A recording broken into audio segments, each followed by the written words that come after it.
que el Señor les bendiga. Es un privilegio para mí el día de hoy poder estar junto a ustedes compartiendo la palabra del Señor. Y les voy a invitar a que busquen sus Biblias en el libro de Lamentaciones, en el capítulo 3, del versículo 21 al 24.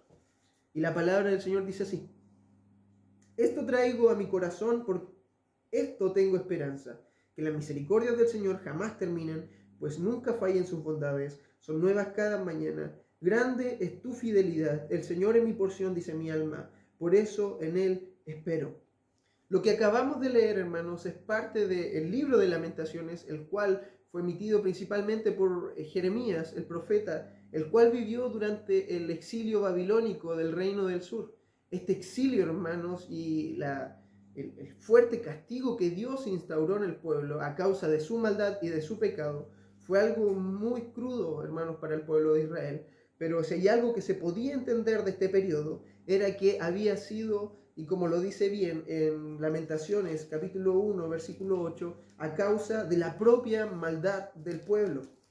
Dice: en gran manera ha pecado Jerusalén, por lo cual se ha vuelto cosa inmunda.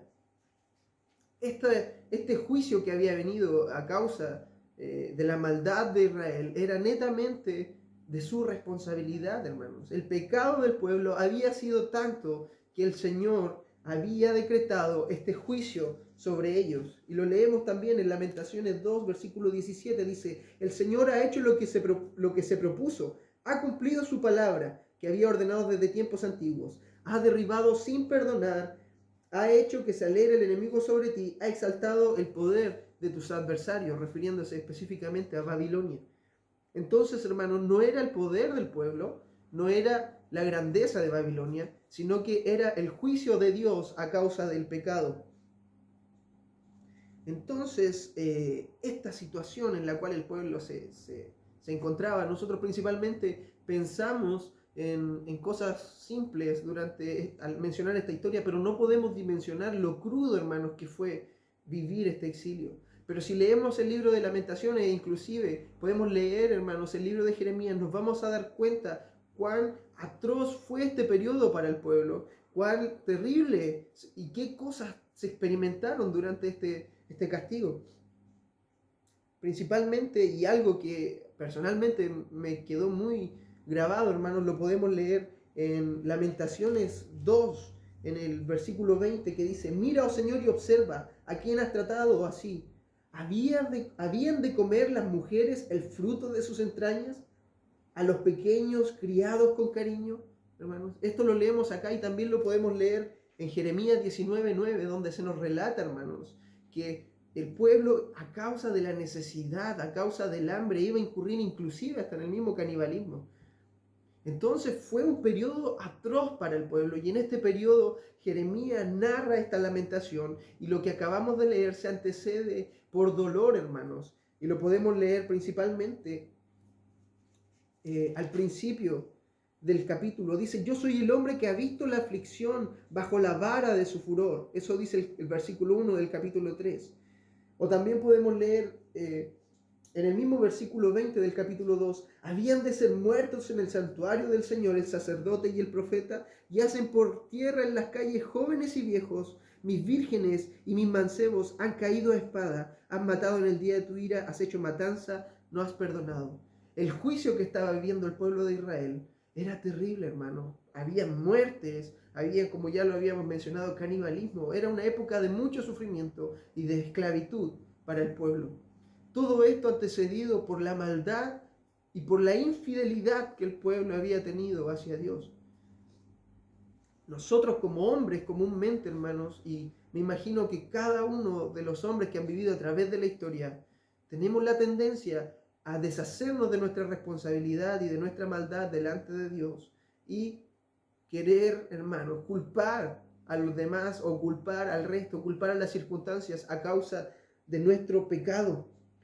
Porque en este punto, hermanos, y si vemos esta parte de la historia y el contexto que hemos mencionado, podríamos culpar y juzgar la crueldad de Dios.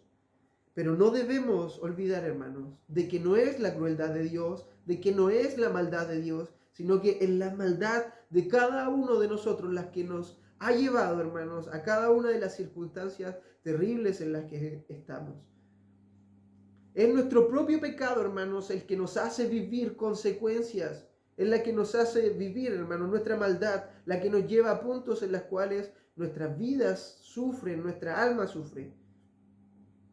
Ahora, inclusive, si lo analizamos de un punto de vista más empírico, hermanos, podemos darnos cuenta de que a causa del mismo pecado el hombre muere, a causa del mismo pecado el hombre sufre enfermedades en su cuerpo. Entonces el factor que aquí desencadena, hermanos, el sufrimiento en la vida del hombre no es nada más que su maldad y que su pecado. No es Dios siendo cruel, no es Dios siendo injusto, es la maldad del hombre. Y acá lo podemos ver reflejado en el pueblo de Israel. El Señor había obrado con misericordia muchas veces. El Señor había establecido un pacto con el pueblo de Israel, pero ellos habían olvidado al Señor y habían levantado reyes injustos delante de Dios y delante del pueblo, los cuales eran idólatras, los cuales buscaban otros dioses, los cuales no buscaban llevar la voluntad de nuestro Señor a cabo. Y el Señor responde ante tal situación con ira delante del pueblo. Entonces, hermanos, podemos pensar un momento, y quizás aún así va a ser difícil poder darnos cuenta de lo difícil y lo crudo que era, hermanos, este periodo del pueblo. Entonces, dentro de esta realidad de desesperación y angustia, hermanos, y el dolor profundo, podemos leer lo que acabo de leer podemos meditar y leer lo que acabo de leer en el capítulo 3 del versículo 21 al 24. La esperanza y el consuelo que se sustenta, hermanos, dentro de todo este dolor. La esperanza y el consuelo de Jeremías se sustenta en una cosa, y esa cosa es en el conocimiento del amor y de la fidelidad de Dios. Porque el versículo 21 dice: esto traigo a mi corazón, por esto tengo esperanza. ¿En qué? En lo que continúa, que la misericordia del Señor jamás termina, porque nunca fallan sus bondades. El profeta se recuerda a sí mismo dentro de este panorama terrible, hermano, a causa del sufrimiento. Madres devorando a sus hijos, gente muerta en las calles, hermanos, sin ninguna posibilidad de salvación. El profeta dice: voy a meditar y voy a tener esperanzas en las misericordias y en la bondad de mi Señor. Y esto, hermanos, es algo glorioso, porque la misericordia del Señor, hermanos, las misericordias del Señor jamás terminan. Su bondad nunca falla.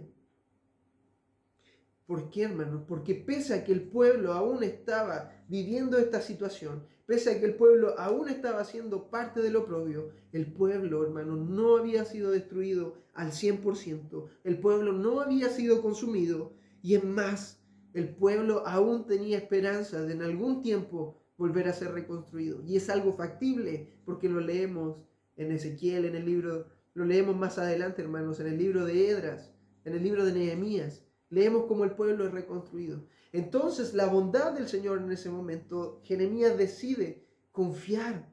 Jeremías decide esperar en las misericordias del Señor, que aún estaban permanentes, aunque el pueblo había sido infiel, aunque el pueblo había ido a otros dioses y estaba siendo parte del juicio de Dios. Jeremías sabía que la bondad del Señor es mayor.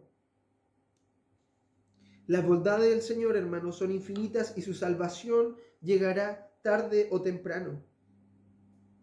Nosotros mismos hoy podemos ver y en nuestras vidas analizar. Y es importante que toda esta historia que hoy estoy presentando podamos llevarla a la reflexión y a la reflexión propia de nuestras vidas. ¿Cuántas veces nos hemos encontrado en una situación terrible en la cual nos es difícil dar una palabra de ánimo? La partida de un ser querido, hermanos, una situación devastadora, inesperada, en la cual creemos que no hay ninguna palabra que consuele, no hay ninguna palabra que entregue esperanza a esa persona o a nuestras propias vidas. Nos preguntamos y nos hacemos cuestionamientos de por qué tuve que vivir eso tan terrible, por qué tuvo que pasar eso tan atroz en mi vida en aquel momento, siendo que existe un Dios bueno. Y la respuesta, hermanos, la tiene el profeta Jeremías, que dice: sus misericordias y su bondad nunca falla. ¿Por qué? Porque aún estás vivo, porque aún tienes la esperanza de salvación, porque aún tienes la oportunidad de venir a sus plantas y ser salvo por la eternidad. Entonces, hermanos, parte de llevar todas estas cargas, parte de llevar todo este sufrimiento, es entender que no es un estado infinito, pero que sí la bondad y la misericordia del Señor son eternas. La fidelidad, hermanos, del Señor la garantiza. La fidelidad del Señor garantiza su bondad, porque Él es fiel, porque Él permanece junto a nosotros. Él ha prometido estar, Él ha establecido un pacto. Entonces, a consecuencia de esto, entendemos lo que Pablo nos dice en Romanos 8:28. Porque para los que amamos al Señor, todas las cosas nos ayudan a bien. ¿Cómo entendemos esto? Este es un versículo muy popular, pero ¿cómo deberíamos entender este versículo? Lo deberíamos entender a la luz de la bondad del Señor. Martín Lutero decía, si Dios me pidiera comer el estiércol de las calles, lo haría. Y no solo lo comería, sino que sabría que es para mi bien. Porque, hermanos, una total confianza, una total creencia en la bondad de nuestro Señor, en el amor de nuestro Señor, va a garantizar, hermanos, si va a llenar nuestra vida de esperanza. Ciertamente podemos vivir situaciones, como les decía, desesperanzadoras, en las cuales nos van a cegar a lo que viene, nos van a desesperanzar a la continuidad de nuestras vidas. Pero es la bondad del Señor la que debe hacer que nuestra vida, hermanos, que nuestros ojos puedan mirar más allá de la oscuridad presente. ¿Por qué, hermanos? Y el versículo 24 lo menciona y dice, el Señor es mi porción, dice mi alma, por eso en Él espero. Para un profeta que había perdido su tierra, hermano, para un profeta que había muerto, había visto al pueblo morir, había visto cómo el pueblo había recurrido a acciones terribles. Él dice, no importa que hoy no tenga nada, porque el Señor es mi porción. Podemos entender entonces, hermanos, que tanto para el profeta como para las personas del pueblo que ya quedaban, podemos entender de que para ellos el mayor tesoro, hermanos, era el Señor. Su amor y su bondad, esa es nuestra herencia. El Señor no falla. Hoy podemos, hermanos, estar viviendo la más oscura noche, podemos estar viviendo el momento más difícil y aún inclusive podemos estar guardando en nuestro corazón heridas tan profundas que creemos que nadie es capaz de sanarlas. Pero créame, hermano, que la bondad infinita del Señor hará que toda y cada una de esas cosas redunden para bien y para su gloria. Nuestra confianza debe permanecer en su bondad. Nuestra confianza debe permanecer en que su amor y sus misericordias son nuevas cada día. Hermanos, el Señor no nos ha pagado de acuerdo a nuestras maldades. El pueblo perfectamente pudo haber sido completamente destruido y jamás se pudo haber sabido acerca del pueblo de Israel. Pero el Señor en su misericordia mantuvo un remanente, el cual a posterior pudo ser reconstruido y se pudo levantar. De la misma manera, hermanos, nuestra esperanza no decae y no descansa en que vamos a vivir una mejor situación económica, de que vamos a vivir de salud, vamos a poder disfrutar de una buena salud siempre, sino que nuestro mayor, hermanos, y aquí quiero que me ponga mucha atención, y porque de verdad que es algo glorioso, la mayor bondad del Señor, lo que garantiza nuestra salvación eterna, es que Él dio a su único Hijo en la cruz. Allí está reflejada, hermanos, y ahí está plasmada la bondad eterna del Señor. Nosotros al ver a Cristo podemos saber que ni la noche más oscura, hermanos, ni que la noche más oscura, hermanos, podrá movernos, porque a nuestras vidas ha llegado la mañana de la salvación. Ha resplandecido la salvación en nuestras vidas, y esa salvación es en Cristo Jesús. Pecadores como nosotros, hermanos, que merecemos el infierno, tenemos la oportunidad de ir delante de Dios, de pedir perdón, de arrepentirnos y buscar y deleitarnos en nuestro Señor. El mensaje de Lamentaciones, hermanos, no es enfocarse en las atrocidades que tuvo que vivir el pueblo, sino en entender que el que espera y busca en el Señor tendrá salvación. Nuestra salvación es Cristo. Entonces, hermanos, ¿cómo podemos cuestionar a este Dios soberano? ¿Cómo podríamos cuestionar la fidelidad de Dios si sabemos que la ha preservado nuestra salvación desde y hacia la eternidad infinita? Ha establecido un pacto por medio de su Hijo en el cual permanece hasta el día de hoy, donde personas han sido salvadas, donde pecadores se ven bendecidos por su gracia común y nosotros sus hijos cada día somos llenos de su gracia y de su misericordia.